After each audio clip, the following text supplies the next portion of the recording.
Semoga yang subscribe diberikan rezeki melimpah dari jalan tak terduga. Dan yang like komen, dimudahkan jalannya menuju surga di hari akhir nanti.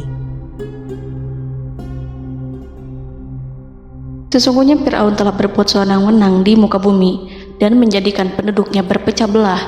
Dia bertindak semena-mena, lalim, melampaui batas, lebih mementingkan kehidupan dunia dan berpaling dari ketaatan Rob yang Maha Tinggi. Fir'aun memecah menjadi banyak sekali golongan dan kelompok dan menindas sebagian di antara mereka. Fir'aun menindas Bani Israel yang berasal dari keturunan Nabi Yakub. Saat itu, mereka adalah penduduk bumi terbaik. Mereka berada di bawah kuasa Raja Tiran yang zalim, yang memperbudak dan mempekerjakan mereka untuk pekerjaan-pekerjaan hina. Ada banyak faktor yang melatar belakangi perbuatan raja tersebut. Selain karena kebencian, ada juga faktor ramalan yang beredar pada saat itu. Bani Israel mengalami siksaan dan penyiksaan yang tak terkira. Nabi Musa diutus oleh Allah Subhanahu wa Ta'ala untuk membebaskan Bani Israel, dan telah berulang kali memperingatkan Fir'aun agar membebaskan kaumnya. Namun Fir'aun tetap bersikeras dan menolak. Suatu hari Allah Subhanahu wa Ta'ala memerintahkan Nabi Musa untuk kembali kepada Fir'aun dan menunjukkan mukjizat. Di sana Nabi Musa menunjukkan beberapa mukjizat, termasuk mengubah tongkatnya menjadi ular raksasa dan di tangannya mengeluarkan cahaya. Namun Fir'aun tetap ingkar, dan dari situlah awal mula kehancuran Fir'aun dan pengikutnya. Tentang bagaimana detail kisah lengkapnya serta kelanjutan nasib Fir'aun, dari mana awal mula keangkuhan Fir'aun sampai mengakui dirinya sebagai Tuhan, serta dari mana sumber kekayaan Fir'aun yang sampai penasihatnya saja Qorun bisa membangun istana megah, akan dibahas lengkap di sini. Namun sebelum saya melanjutkan kisahnya, dimohon kepada pemirsa untuk menonton video ini sampai selesai, supaya tidak ada kesalahpahaman dalam memahami isi cerita, serta mohon bantu channel ini semakin berkembang dengan cara subscribe dan berikan like serta komen positifnya. Semoga bantuan pemirsa sekalian menjadi amal jariah dan bernilai pahala di sisinya. Bismillahirrahmanirrahim. Fir'aun menguasai seluruh negeri. Seiring dengan makmurnya negeri Mesir, kekuasaan Fir'aun semakin hari semakin bertambah. Fir'aun berkuasa tanpa ada yang berani menentang, dan dia membuat keputusan sesuka hatinya. Bahkan dengan kesombongannya, dia sampai berani mengaku sebagai Tuhan. Gelar Fir'aun Raja Mesir kuno punya pengaruh besar yang diyakini sebagai seorang yang bertanggung jawab untuk melindungi dunia pada saat itu. Fir'aun bukanlah nama seseorang, melainkan sebutan dalam Al-Quran yang merujuk pada seorang Raja Mesir yang sombong, suka menindas, dan sering melampaui batas, yang hidup ketika Nabi Musa alaihi salam bayi sampai dirinya dibinasakan oleh Allah di Laut Merah. Fir'aun merupakan sebuah gelar bagi raja-raja Mesir yang muncul di era New Kingdom. Pendapat Syekh Abdurrahman As-Sadi mengatakan bahwa Fir'aun merupakan gelar yang diberikan kepada raja-raja Mesir, sebagaimana Raja Babil disebut Namrud, Raja Habasyah disebut An-Najasyi, Raja Yaman disebut Al-Qil, atau Raja Persia yang disebut Kisra, penguasa Roma yang dijuluki Kaisar. Sebutan Fir'aun dalam Al-Quran ini menjurus pada Raja Mesir yang hidup pada tahun 1527 sampai 1407 sebelum Masehi. Fir'aun dikhususkan untuk menyebut penguasa Mesir yang membangkang dan tidak beriman kepada Allah Subhanahu wa Ta'ala, sedangkan yang beriman kepadanya dikenal dengan nama Malik, yang saat itu hidup di zaman Nabi Yusuf alaihi salam. Sebagian ahli sejarah mengatakan bahwa penguasa Mesir pada masa Nabi Yusuf disebut Al-Malik atau Raja, tidak disebut Fir'aun, karena kedua penguasa ini berbeda asal daerahnya. Penguasa Mesir pada masa Nabi Yusuf berasal dari Mesir pesisir, sehingga mudah untuk menerima perubahan. Sedangkan Fir'aun pada masa Nabi Musa berasal dari pedalaman Mesir yang mempunyai watak dan karakter keras serta kolot. dan tidak mudah menerima orang-orang di luar kalangan mereka. Dari keterangan di atas, dipahami kenapa penguasa Raja Mesir pada masa Nabi Yusuf percaya kepada Nabi Yusuf dan mengikuti agama Nabi Yusuf yaitu Islam, kemudian diikuti oleh rakyatnya. Sebagian ahli sejarah menyamakan Fir'aun dengan Mas'ab ibnu Royan. Ada pula yang menyatakan bahwa Fir'aun anaknya Walid ibnu Mas'ab ibnu Royan dari salah satu kaum Ad. Para Fir'aun Mesir kuno memperoleh kekayaan dan membangun kerajaan mereka yang megah melalui berbagai sumber. Beberapa sumber utama kekayaan dan pembangunan kerajaan Fir'aun adalah sumber daya alam. Mesir kuno diberkati dengan sumber daya alam yang melimpah, termasuk emas, tembaga, dan batu mulia yang ditambang dari wilayah gurun dan lembah. Sungai Nil juga menyediakan tanah yang subur untuk pertanian yang menjadi dasar ekonomi Mesir kuno. Air yang sangat penting ini memungkinkan kota-kota tumbuh di tengah gurun. Lonjakan air dan nutrisi itu mengubah lembah Nil menjadi tanah pertanian yang produktif.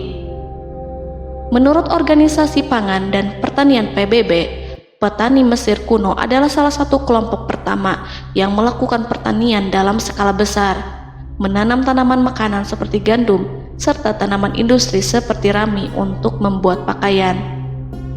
Sungai Nil mengalir ke utara sejauh 4.160 mil dari timur tengah Afrika ke Laut Tengah, yang memberikan Mesir kuno tanah subur dan air untuk irigasi. Untuk memaksimalkan pemanfaatan air Sungai Nil, petani Mesir kuno mengembangkan sistem irigasi cekungan.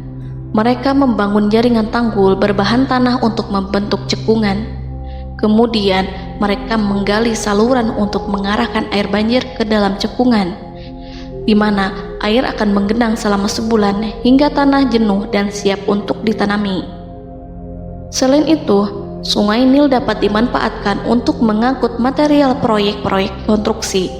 Untuk mendapatkan manfaat dari Sungai Nil, orang yang tinggal di tepi sungainya harus mencari cara mengatasi banjir tahunan sungai ini. Untuk memprediksi apakah mereka akan menghadapi banjir yang bisa mengakibatkan panen buruk, orang Mesir kuno membangun nilometer atau pilar batu dengan tanda menunjukkan tingkat air. Mereka mengembangkan keterampilan dan teknologi baru dari pertanian hingga pembuatan perahu dan kapal. Sungai Nil juga merupakan rute transportasi penting karena memainkan peran sentral dalam peradaban Mesir kuno. Orang Mesir menjadi ahli dalam membangun perahu dan kapal untuk mengangkut berbagai barang, termasuk ternak, sayuran, ikan, roti, dan kayu. Mesir kuno memiliki perdagangan yang berkembang dengan wilayah Afrika Timur dan Tengah serta Mediterania Timur. Perdagangan ini tidak hanya mencakup barang-barang mewah, tetapi juga bahan pangan dan bahan baku. Fir'aun juga memiliki semua tanah di Mesir dan mengumpulkan pajak dari rakyatnya. Raja Fir'aun juga memperlakukan rakyat dengan kejam tanpa belas kasihan. Ia memeras pajak yang tinggi dan menjadikan kaum Bani Israel sebagai budak kerajaan. Mereka juga menerima upeti dari negara-negara yang dikalahkan atau ingin menjaga hubungan baik dengan Mesir. Bahkan Fir'aun juga memiliki proyek konstruksi untuk membangun struktur megah seperti piramida, kuil, dan monumen yang tidak hanya menunjukkan kekuasaan dan kekayaan mereka, tetapi juga berfungsi sebagai pusat administrasi dan agama. Proyek-proyek ini seringkali menggunakan tenaga kerja dari rakyat yang bekerja selama musim banjir. Kekayaan dan kerajaan megah Fir'aun merupakan hasil dari pengelolaan sumber daya yang efisien, eksploitasi sumber daya alam, dan kebijakan ekonomi yang cerdas. Ini semua mencerminkan kemajuan teknologi, organisasi sosial, dan kekuatan politik Mesir kuno. Kekayaan para Fir'aun Mesir kuno memang sangat luar biasa dan telah menjadi topik penelitian dan kekaguman selama berabad-abad. Fir'aun juga dikenal karena kehidupan mewah mereka. Sebagai penguasa Mesir kuno, Fir'aun hidup dengan kekayaan dan kemewahan yang hampir tak terbayangkan, yang mencerminkan kekuasaan dan status mereka. Mereka menghiasi diri mereka dengan aksesoris yang rumit dan gemerlap, serta mengenakan simbol otoritas dan kekuasaan tradisional. Dan Allah memberikan kepada Fir'aun berupa istidratuhul afiyah, yakni hidup sekian lama tanpa pernah merasakan sakit. Allah Subhanahu wa Ta'ala mengaruniai Fir'aun untuk bisa hidup selama 400 tahun tanpa sakit. Tentu, hal tersebut sudah menjadi kehendak Allah Subhanahu wa Ta'ala, maka tidak ada satupun manusia yang bisa menghalangi, bahkan bagi seorang Fir'aun sekalipun yang terkenal dengan kezalimannya. Namun dengan karunia-Nya yang diberikan Allah tersebut bukannya menjadikan Fir'aun sebagai manusia yang bersyukur, tetapi malah membangkitkan kesombongan dan kesesataannya. Dan puncak kesombongan Fir'aun juga dicatat Al-Quran sebagai penguasa tangan besi dan manusia yang pernah mengaku Tuhan. Aku adalah Tuhan kalian yang maha tinggi. Quran Surat An-Najiat ayat 24. Fir'aun hidup selama 446 tahun.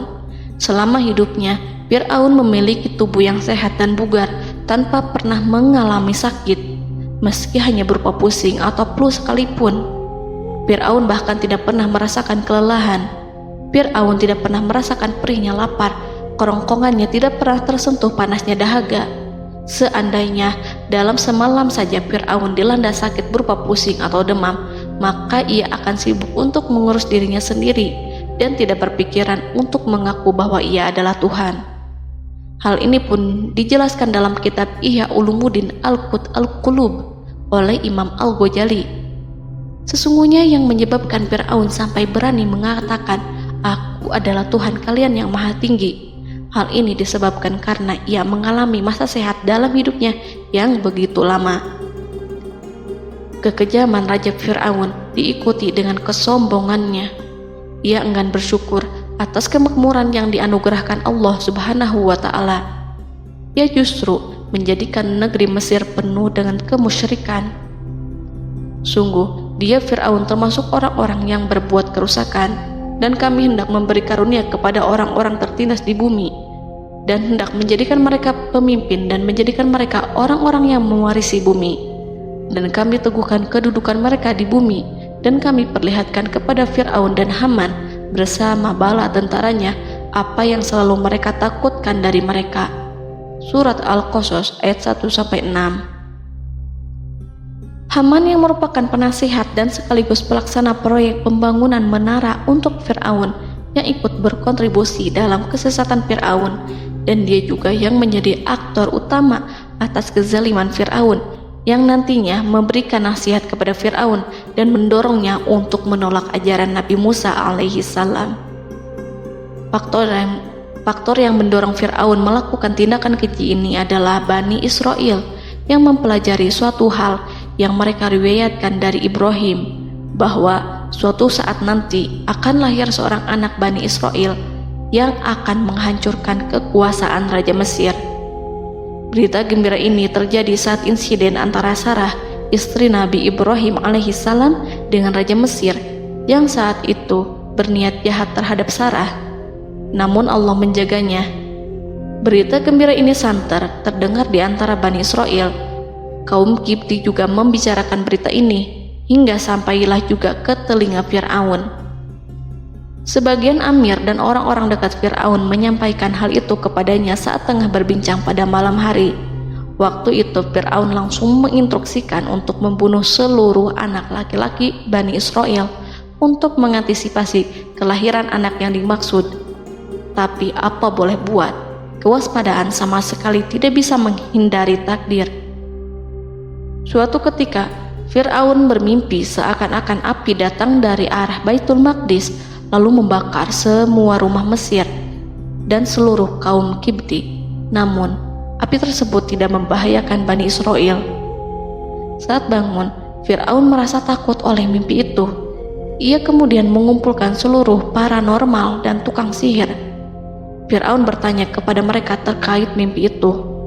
Mereka berkata, akan lahir seorang bayi laki-laki dari kalangan Bani Israel yang akan menghancurkan penduduk Mesir.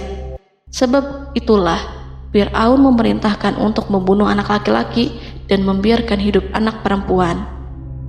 Fir'aun sangat mewaspadai agar Musa tidak lahir, hingga menunjuk sejumlah laki-laki dan dukun beranak berpatroli memeriksa para wanita hamil dan mendata waktu kelahiran mereka. Jika ada yang melahirkan anak laki-laki, si bayi langsung disembelih oleh para algojo seketika itu juga. Allah berfirman, "Kami mengilhamkan kepada ibu Musa, susuilah dia Musa. Jika engkau khawatir atas keselamatannya, hanyutkanlah dia ke sungai Nil dalam sebuah peti yang mengapung. Janganlah engkau takut dan janganlah pula bersedih. Sesungguhnya kami pastikan mengembalikan kepadamu dan menjadikan sebagai salah seorang rasul." Surat Al-Qasas ayat 7. Pada saat itu, ibu Musa yang bernama Ayah Rika, ada juga yang menyebut Ayah Zakat, merasakan kesedihan yang amat dalam dan sudah mengantisipasi sejak pertama kali mengandung Musa. Kehamilannya ini memang tidak terlihat. Harun lahir pada tahun ketika hukuman mati bagi lelaki tidak berlaku, sementara Musa lahir pada tahun di mana bayi laki-laki harus dibunuh. Saat melahirkan, ibunya mendapat ilham agar Musa kecil diletakkan di dalam peti yang diikat dengan tali. Rumahnya tepat di hulu sungai Nil. Ia menyusui Musa, kemudian ketika khawatir pada seseorang, ia meletakkan Musa di peti itu, lalu dilepaskannya ke lautan, sementara talinya tetap dipegang. Setelah semua orang pergi, ia tarik kembali peti itu. Namun suatu hari, ibu Musa melepaskan peti itu, tetapi dia lupa tidak mengikatnya dengan tali, sehingga peti berisi Musa kecil itu hanyut bersama aliran sungai Nil hingga melintas tepat di depan istana Fir'aun. Selir-selir Fir'aun itu memungut peti dalam kondisi tertutup rapat. Mereka tidak berani membukanya. Peti itu kemudian diletakkan di depan istri Fir'aun, Asiyah binti Muzahim.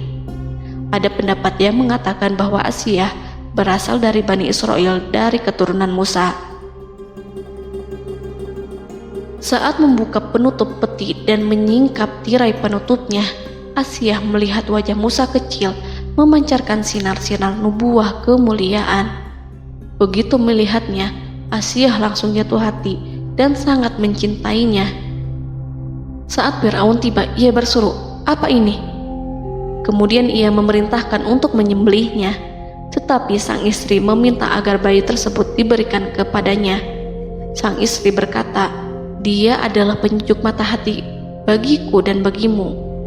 Fir'aun menimpali, "Iya, bagimu, tapi bagiku tidak. Aku tidak memerlukan bayi itu." Petaka memang selaras dengan tutur kata.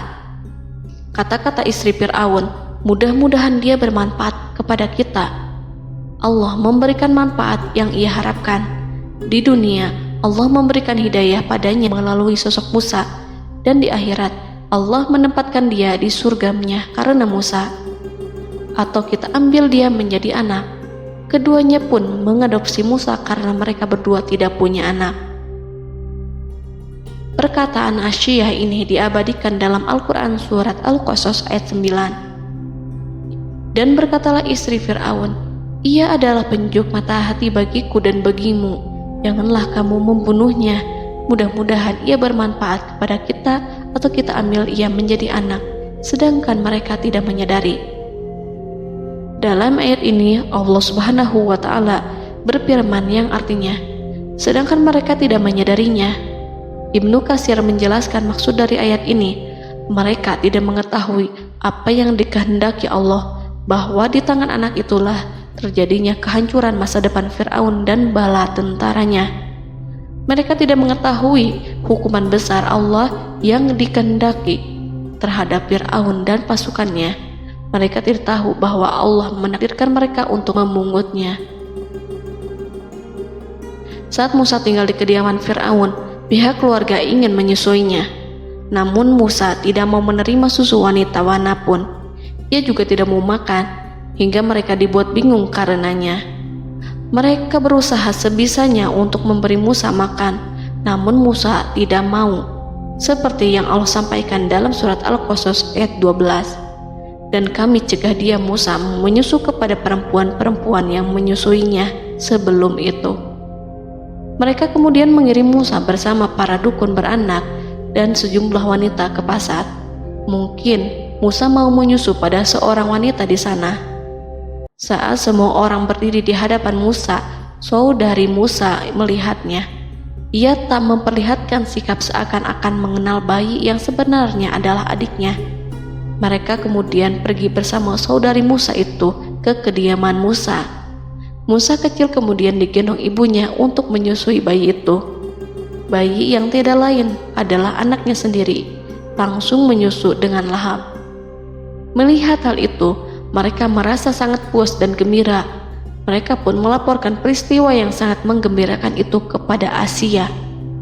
Asia meminta agar perempuan yang tidak lain adalah ibunya Musa itu untuk menetap bersamanya dan memohon kebaikan serta kesediaannya. Namun, perempuan itu menolaknya seraya berkata, "Sesungguhnya aku mempunyai suami dan anak-anak yang tidak bisa aku tinggalkan. Akan tetapi, aku siap melakukan jika bayi itu dibawa kepadaku ke rumahku." Akhirnya Asia mengutus ajudan kerajaan untuk menyerahkan bayi itu kepada ibunya Musa untuk disusui secara rutin. Asia kemudian memberikan berbagai macam fasilitas kepada ibu Musa berupa biaya nafkah sehari-hari, pakaian-pakaian bagus, dan beberapa hadiah istimewa yang lainnya sebagai kompensasi upah menyusui bayi itu. Akhirnya Musa kecil kembali ke pangkuan ibunya dan berada di bawah asuhannya. Allah telah menyatukan kembali bayi yang bernama Musa itu dengan ibunya sendiri. Fir'aun tidak akan menyangka jika Allah telah mempersiapkan sesuatu yang besar lewat kehadiran Musa kecil di kerajaannya. Sang Raja bengis lagi terpedaya oleh banyaknya pasukan yang dimiliki, kekuasaan, dan luasnya kerajaan yang maha agung yang tak terkalahkan dan takdirnya tak bisa ditentang. Allah telah memutuskan bahwa bayi itu yang dia dan pengikutnya waspadai keberadaannya itu hingga dengan bengis membunuh banyak sekali nyawa yang tak terhitung jumlahnya. Padahal anak tersebut justru tumbuh dewasa di kediamannya, di atas kasurnya, memakan makanannya, dan meminum yang ada di rumahnya. Fir'aun sendiri justru mengadopsi dan merawat serta mengasuhnya tanpa menyadari rahasia besar di balik itu. Anak itu yang membuatnya binasa di dunia dan akhirat karena menentang kebenaran yang nyata yang ia sampaikan kepadanya.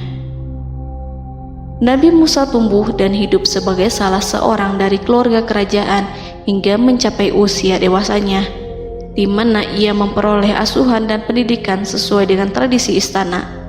Allah Subhanahu wa Ta'ala mengaruniakannya hikmah dan pengetahuan sebagai persiapan tugas kenabian dan risalah yang diwahyukan kepadanya. Musa tumbuh menjadi seorang pemuda yang mempunyai fisik dan akhlak yang kuat. Allah anugerahkan kepada Musa kesempurnaan tubuh dan kekuatan jasmani. Musa juga menyadari bahwa dia hanyalah anak angkat, tidak setetes pun darah Fir'aun mengalir padanya, dan bahwa ia keturunan Bani Israel yang ditindas dan diperlakukan sewenang-wenang oleh Fir'aun dan kaumnya. Maka dia berjanji kepada dirinya sendiri akan menjadi pembela bagi kaum-kaum yang lemah yang tertindas. Kekuatan fisik Nabi Musa memang tidak bisa diragukan. Itu terbukti pada saat Nabi Musa mampu mengangkat batu penutup sumur seorang diri, padahal batu itu hanya bisa diangkat oleh 10 orang laki-laki. Peristiwa kedua saat perkelahian antara Bani Israel dan orang Kipti atau kaumnya Fir'aun, suku asli Mesir. Saat orang Israel meminta pertolongan kepada Musa untuk mengalahkan orang Kipti, Musa menghampiri orang Kipti tersebut. Dengan tangan terkepal, Musa meninju orang Kipti dan matilah musuhnya itu. Orang Kipti hanya mati karena pukulan itu. Musa tidak sengaja dan tidak bermaksud untuk membunuh orang Kipti. Musa hanya berniat membuatnya jera. Dan karena peristiwa itulah Nabi Musa pergi meninggalkan Mesir karena Musa takut terhadap Fir'aun dan tentaranya yang akan membunuhnya. Karena jika mereka tahu bahwa Musa membunuh orang Kipti demi membela salah seorang Bani Israel, akan membuat Fir'aun dan pengikutnya mencurigai bahwa Musa memang berasal dari Bani Israel, dan pada akhirnya akan memicu sebuah permasalahan besar. Dan pada waktu yang sudah ditentukan oleh Allah, sekitar 10 tahun Nabi Musa meninggalkan Mesir. Pada akhirnya Allah mengamanahkan dia sebagai seorang Rasul. Allah anugerahkan kepadanya hikmah kenabian dan pengetahuan di usia 40 tahun. Allah perintahkan Musa kembali ke Mesir untuk menghadapi Fir'aun dan mengajak dia mengakui Tuhan semesta alam. Tugas ini penuh dengan bahaya, mungkin bisa membuat Musa kehilangan nyawa, tetapi menuruti perintah Allah itu mutlak baginya. Ditemani oleh saudaranya Harun untuk membantunya membenarkan perkataannya. Lidah Musa cedal karena bara api yang pernah diletakkan di lidahnya saat Fir'aun hendak menguji akalnya setelah menarik jingat Fir'aun hingga berdarah. Fir'aun bermaksud untuk membunuhnya. Asia mengkhawatirkan Musa lalu berkata, dia masih kecil. Fir'aun kemudian menguji Musa dengan meletakkan buah dan bara api di hadapannya. Musa kecil hendak bermaksud meraih buah-buahan, tetapi tangannya dialihkan oleh malaikat. Lalu Musa mengambil bara api dan ia letakkan di lidahnya. Lidahnya cedal karena bara api ini. Musa meminta kepada Allah agar kekakuan yang ada di lidahnya dihilangkan sebagian, sebatas agar kata-katanya bisa dipahami, dan tidak meminta untuk dihilangkan secara total, karena para rasul hanya meminta sebatas yang diperlukan. Pergilah kamu kepada Fir'aun, karena dia benar-benar telah melampaui batas, maka berbicaralah kamu berdua kepadanya dengan kata-kata yang lemah lembut. Mudah-mudahan dia sadar atau takut. Quran Surat Toha ayat 42-43. Ini merupakan sifat santun dan kasih sayang serta rahmat Allah terhadap makhluknya, meski Allah mengetahui kekafiran dan kesewenang-wenangan dan kesombongan Fir'aun. Bersama Harun, Musa mendatangi Fir'aun setelah menemui beberapa rintangan yang lazim ketika akan menemui raja pada waktu itu. Pertemuan Musa dan Harun juga dihadiri oleh beberapa anggota pemerintahan dan penasihat. Bertanyalah Fir'aun kepada mereka berdua, siapakah kalian berdua ini? Musa menjawab, kami Musa dan Harun adalah pesuruh Allah agar kamu membebaskan Bani Israel dari perbudakan dan penindasanmu, dan menyerahkan mereka kepada kami agar mereka menyembah kepada Allah dengan leluasa dan menghindari siksaanmu.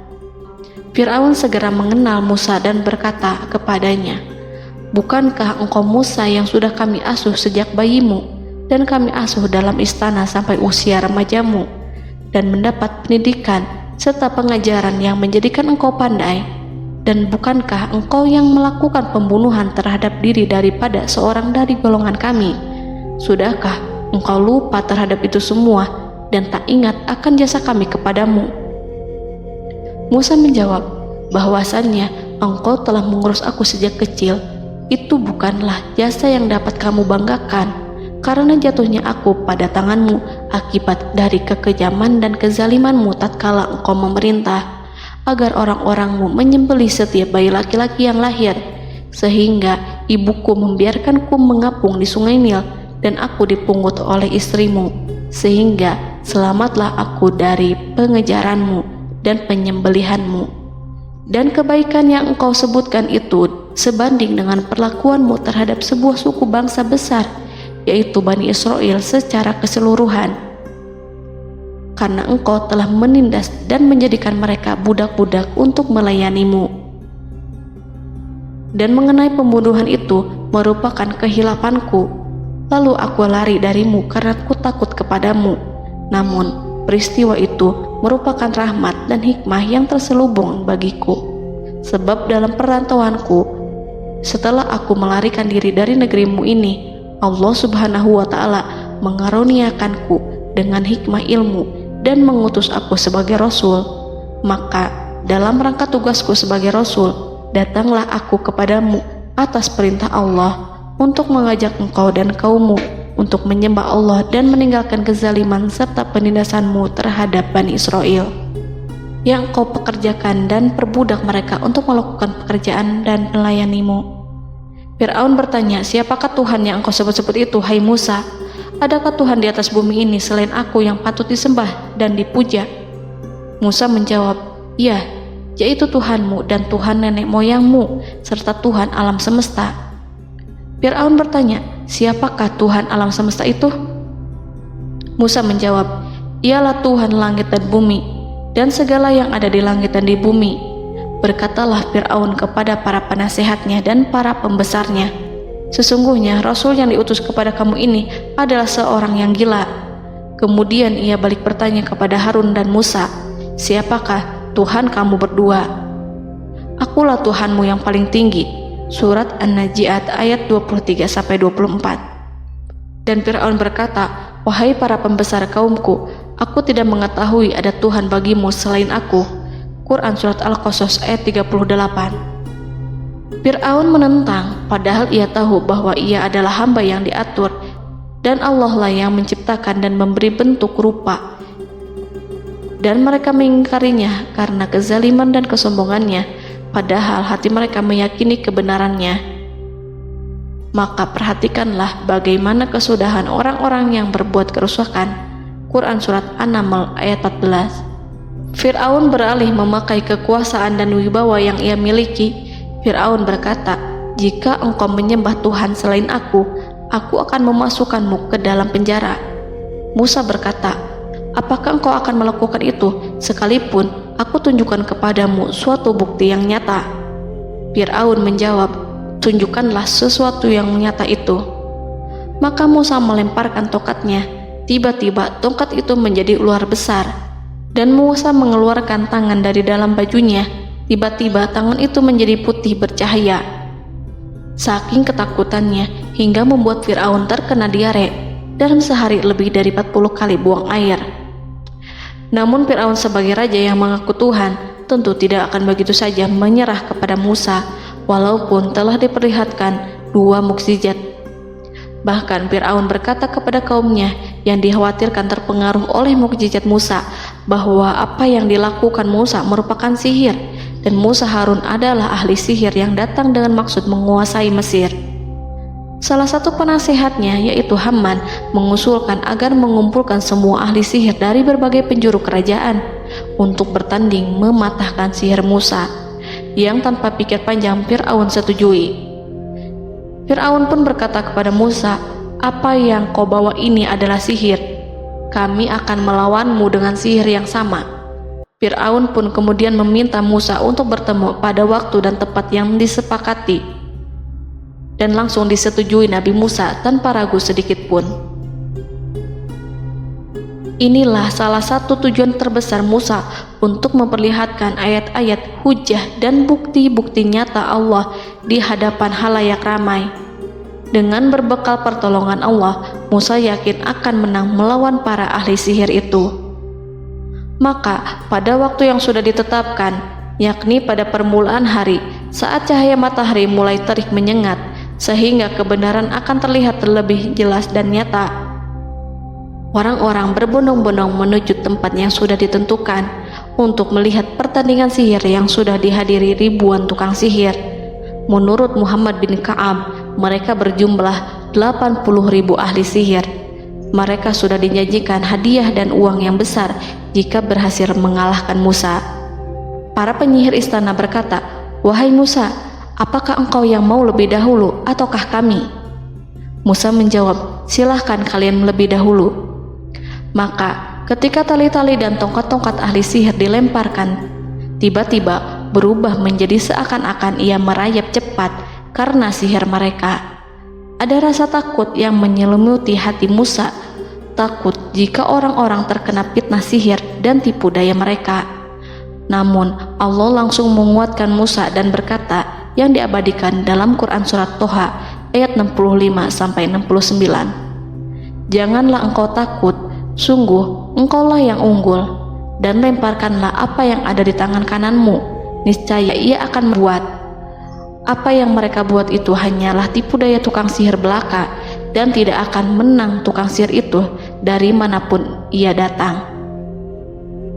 Saat Musa melemparkan tongkat, tongkat itu berubah menjadi ular besar yang memiliki kaki, berleher besar, dan bentuk yang menakutkan, hingga semua orang lari dan menjauh.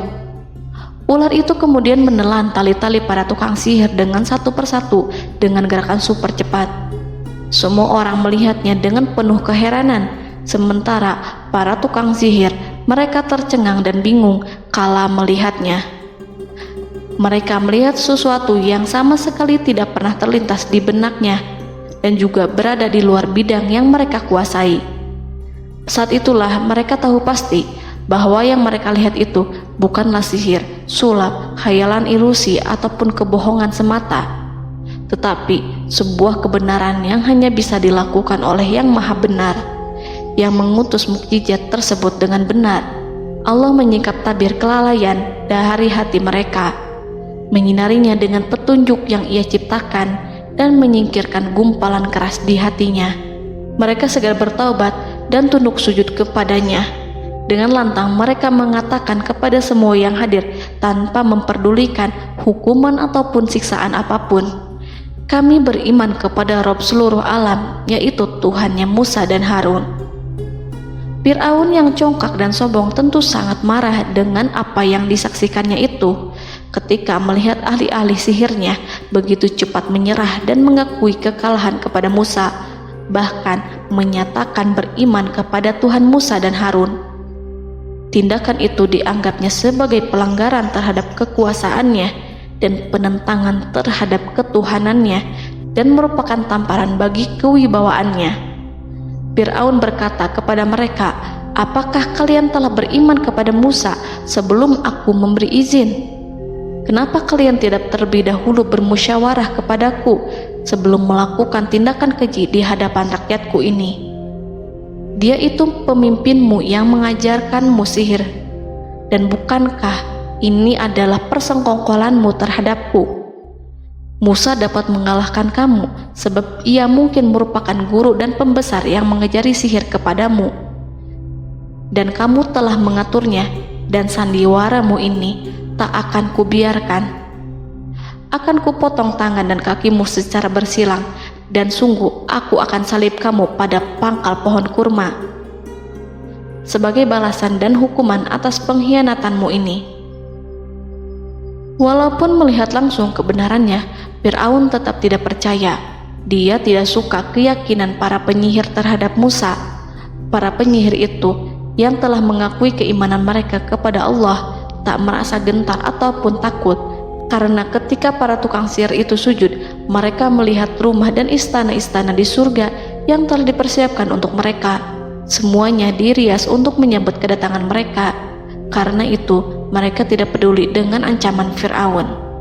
Setelah peristiwa kekalahan penyihir Fir'aun dengan mukjizat Nabi Musa itu, Fir'aun serta penasihat dan para pembesarnya, termasuk Haman, merencanakan penindasan yang lebih kejam untuk kaum Bani Israel dan merencanakan pembunuhan terhadap Nabi Musa. Fir'aun khawatir jika gerakan Musa tidak diapatahkan akan mengancam kerajaan dan kewibawaannya yang mengaku sebagai Tuhan. Walaupun sudah diingatkan oleh orang mukmin dari kalangan keluarga Fir'aun agar tidak membunuh Nabi Musa dan menyeru kembali menuju jalan yang benar dan mengingatkan kepada akibat yang buruk yang akan didapati nanti, namun Fir'aun dan penasihatnya tetap berada pada kesesatan.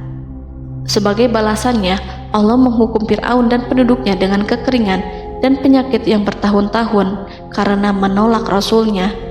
Mereka dilanda banjir bandang, darah yang bercampur dengan seluruh air yang ada. Setiap kali mereka akan mengambil air, baik air sumur ataupun air sungai Nil, pasti akan berubah menjadi darah segar. Serbuan belalang pun tidak bisa mereka hindari. Belalang menghinggapi tanaman hingga tak menyisakan satupun buah, daun ataupun rumput.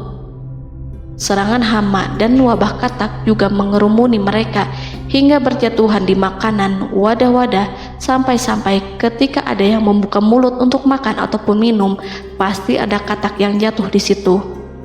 Semua hukuman itu hanya menimpa Fir'aun dan pengikutnya, sama sekali tidak menimpa Nabi Musa dan Bani Israel. Namun mereka tidak belajar ataupun berubah. Mereka tetap saja kafir dan hanyut dalam kejahatan.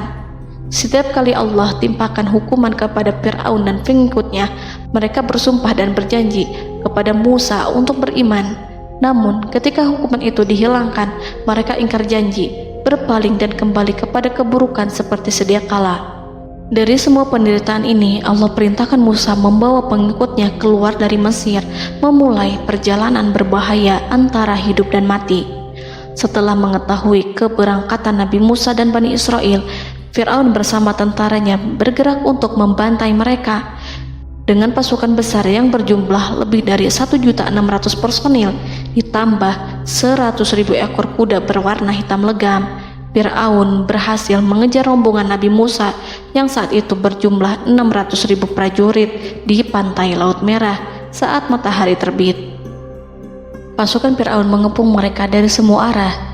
Di belakang mereka ada tentara Fir'aun yang kejam, sementara di hadapan mereka Laut Merah yang membentang luas.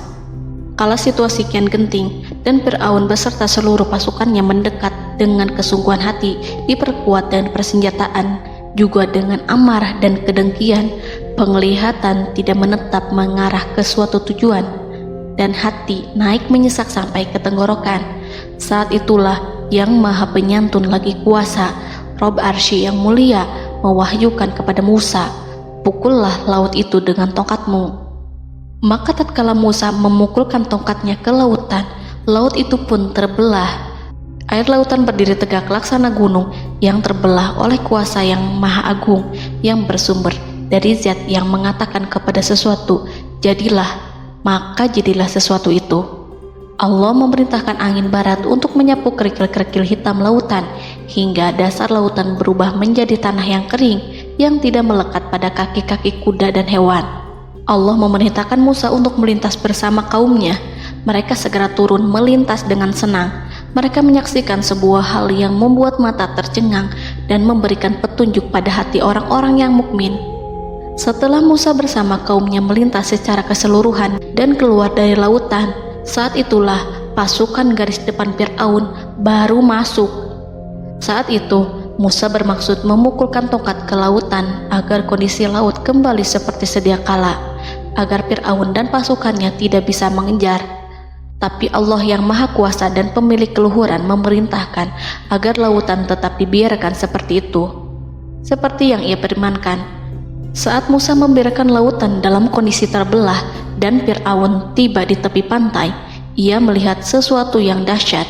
Kondisi ini membuatnya tercengang, dan ia tahu betul bahwa apa yang dilihatnya adalah pekerjaan Rob Arsy yang mulia, seperti halnya mukjizat lain yang pernah ia lihat sebelumnya. Fir'aun berhenti dan tidak maju. Ia menyesal karena mengejar Bani Israel dalam situasi seperti ini, di saat penyesalan tiada lagi membawa guna. Namun Fir'aun memperlihatkan sikap tangguh dan kuat di hadapan para pasukannya dan memperlakukan mereka layaknya musuh. Jiwa kafir dan watak Fir'aun mendorong dirinya mengatakan kepada kaum yang ia perdaya hingga patuh dan mengikuti kebatilannya, "Lihatlah bagaimana lautan ini terbelah agar aku bisa mengejar budak-budakku yang melarikan diri dari kekuasaanku, menyimpang dari ketaatanku dan meninggalkan negeriku." Fir'aun bersembunyi di barisan belakang dengan harapan ia bisa selamat, tapi mustahil ia bisa selamat. Fir'aun terlihat maju mundur. Dan pada kesempatan itu, Jibril menampakkan diri dalam wujud seorang penunggang kuda perawan, lalu melintas di hadapan kuda jantan yang ditunggangi oleh Fir'aun. Kuda yang ditunggangi Fir'aun meringik menghampiri kuda yang ditunggangi Jibril. Fir'aun kemudian masuk ke dalam lautan hingga mendahului kuda dengan tangkas dan cepat. Fir'aun tidak pun hindari mara bahaya dari dirinya ataupun mendatangkan manfaat. Mereka segera menyusul hingga semuanya berada di lautan. Setelah bagian depan hendak mencapai tepi, Allah memerintahkan Musa melalui wahyu untuk memukul lautan dengan tongkat. Musa memukul lautan dengan tongkat. Lautan kembali menyatu seperti sedia kala dan menenggelamkan mereka semua. Tak seorang pun yang selamat. Allah menggambarkan tentang bagaimana Fir'aun didengkot orang-orang kafir Kipti tenggelam. Gelombang besar sesekali turun dan sesekali naik membawa Fir'aun. Bani Israel melihatnya dan juga pasukannya. seperti apa siksa dan petaka besar yang Allah timpakan kepadanya dan juga pasukannya, agar Bani Israel senang dan lega. Saat Fir'aun menyaksikan kematian dan mulai sakarat, ia kembali kepada jalan kebenaran dan bertaubat, serta beriman pada saat keimanan tiada lagi membawa guna. Seperti yang Allah sampaikan dalam ayat yang lain, sesungguhnya orang-orang yang dipastikan mendapat ketetapan Rabb-Mu tidaklah akan beriman meskipun mereka mendapat tanda-tanda kebesaran Allah hingga mereka menyaksikan azab yang pedih. Quran Surat Yunus ayat 96-97. Seperti itulah Musa mendoakan keburukan pada Fir'aun dan golongannya agar harta benda mereka dibinasakan, hati mereka diikat sehingga mereka tidak akan beriman hingga melihat siksaan yang pedih, yaitu ketika keimanan tidak ada lagi membawa guna bagi mereka, sekaligus sebagai penyesalan bagi mereka. Allah berfirman kepada Musa dan Harun saat keduanya mengucapkan doa tersebut, sungguh telah diperkenankan permohonan kamu berdua. Quran Surat Yunus ayat 89. Siksaan yang ditimpakan kepada Fir'aun dan pasukannya ini merupakan jawaban atas doa Musa dan saudaranya Harun. Dalam hadis riwayat Imam Ahmad, Rasulullah Shallallahu Alaihi Wasallam bersabda, saat Fir'aun berkata, "Aku percaya bahwa tidak ada Tuhan melainkan Rabb yang dipercaya Bani Israel," Jibril berkata kepadaku, "Wahai Muhammad, andai kau melihatku saat mengambil pasir lautan, lalu aku sumpalkan ke mulutnya karena khawatir jika rahmat menghampirinya." Ibnu Abbas dan lainnya mengatakan, sebagian Bani Israel meragukan kematian Fir'aun, bahkan ada yang menyatakan bahwa Fir'aun tidak mati. Allah kemudian memerintahkan lautan untuk mengapungkan jasad Fir'aun. Menurut pendapat lain, Fir'aun terangkat ke permukaan air. Ibnu Abbas dan lainnya mengatakan, sebagian Bani Israel meragukan kematian Fir'aun, bahkan ada yang menyatakan bahwa Fir'aun tidak mati. Allah kemudian memerintahkan lautan untuk mengapungkan jasad Fir'aun. Maka pada hari ini kami selamatkan jasadmu, yaitu dengan mengenakan baju perang yang dengannya kau dikenali, agar engkau dapat menjadi pelajaran bagi orang-orang yang datang setelahmu, yaitu agar kau menjadi bukti bagi Bani Israel atas kekuasaan Allah yang membinasakan Fir'aun. Karena itu, sebagian salaf membaca, kemungkinan yang dimaksud adalah kami menyelamatkan jasadmu beserta baju perangmu agar kau menjadi pelajaran bagi orang-orang setelahmu dari kalangan Bani Israel, dan mereka tahu bahwa kau telah binasa. Wallahu a'lam.